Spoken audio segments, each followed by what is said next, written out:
Assalamu alaikum wa rahmatullahi wa barakatuhu. Welcome to a brief interview where we will talk about the latest situation in Kenya. And our guest is Master Otieno, who is one of the teachers in Kenya. My name is Abdullahi Hassan Ahmed Diyah, and you are watching us on CMV TV. Welcome, teacher, to CMV TV, starting with your profile. Thank you very much, Abdullahi, and I'm happy to be allowed to be on this great TV, CMV TV. My name is Teacher Otieno, and I'm a teacher in Isili. I teach in one of the greatest schools here in Isili by the name of Allison College. It is found around First Avenue. Yes, I'm happy to be here, and of course I'm a married person, like I said last time, and a teacher for the last 7 years. So thank you for having me. As we have been following for the last few weeks, there have been strong protests in Kenya. So what can you tell us, and what was the cause of the protests in the country? Thank you very much. Now we have to realize that Kenya passed a new constitution in the year 2010, whereby there was going to be an office of the opposition that worked hand in hand with the office of the government.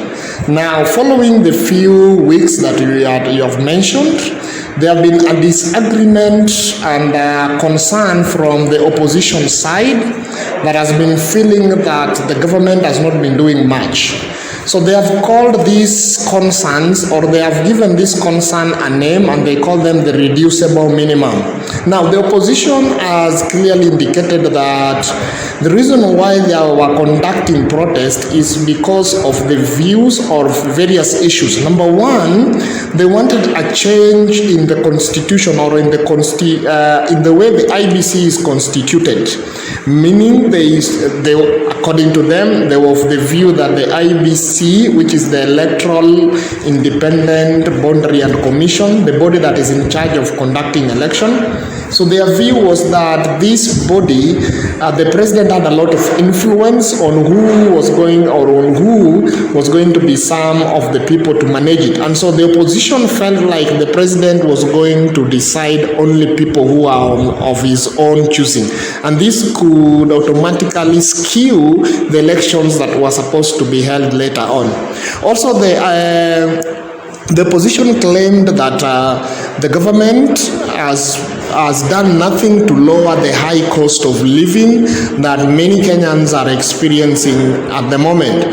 There were claims that the government promised that when they stepped into the office, the first few months, some of the basic commodities like food, like fuel, will go down almost by half the price. Currently, right now, a 2 kg packet of maize, that is maize flour, which is a common ingredient for making ugali, a very common food in Kenya, cost like around 200 or 180.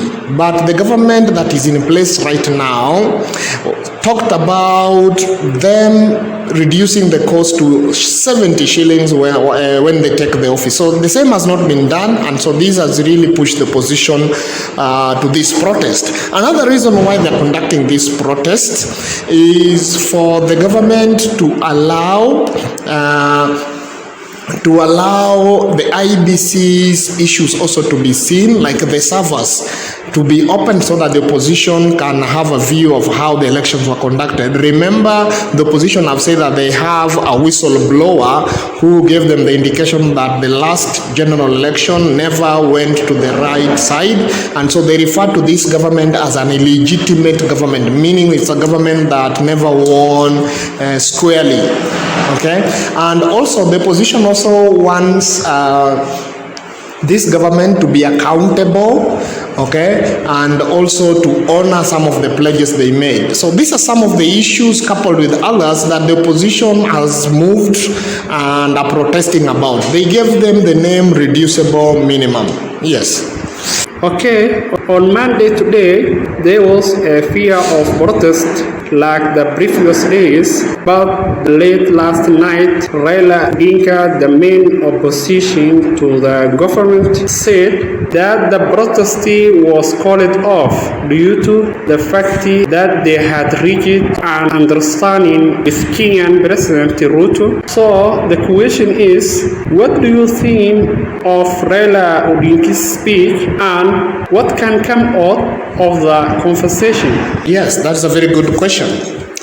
Of course, there have been fears. It was lingering within the heart of people because we know this protest has really costed the country economically, and also, if you heard the speech the president gave yesterday, is that it has costed lives.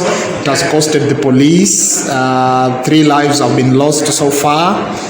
Including 1 police officer. Properties have been destroyed, some have been looted, and so it has been an expensive path for the country, a very dark moment for the country. And with this, I really want to commend the president of this country, Honorable President William Ruto, for extending an olive branch to the opposition leader, Honorable Raila Odinga. It has been a good gesture, and I really commend them for the good job. It was incumbent upon the sitting president that he had to do this. Otherwise, there will be no country to administer. And so it's a really good thing that they did. Now, what do we see forthcoming? What is our expectation of this meeting? First, I would really want the issues that have been raised by the opposition to be clearly addressed by the government so that we can have a fair, a square, and more so a workable country, because this is not a path that we would want our country to remain in. So it will really be our prayers that the 2 big people will sit down, come up with a way forward for this country, because I know both of them have this country at heart. And so what do we expect from this? We expect the country to come back to normalcy. We expect people to be able to be allowed to do their daily work. We expect students are going to be allowed to learn freely at school. We expect no more demonstration. We expect an easy flow of everything. That is our expectation of this meeting that is supposed to take place between the 2. Thank you for your time. Thank you very much, Abdullahi.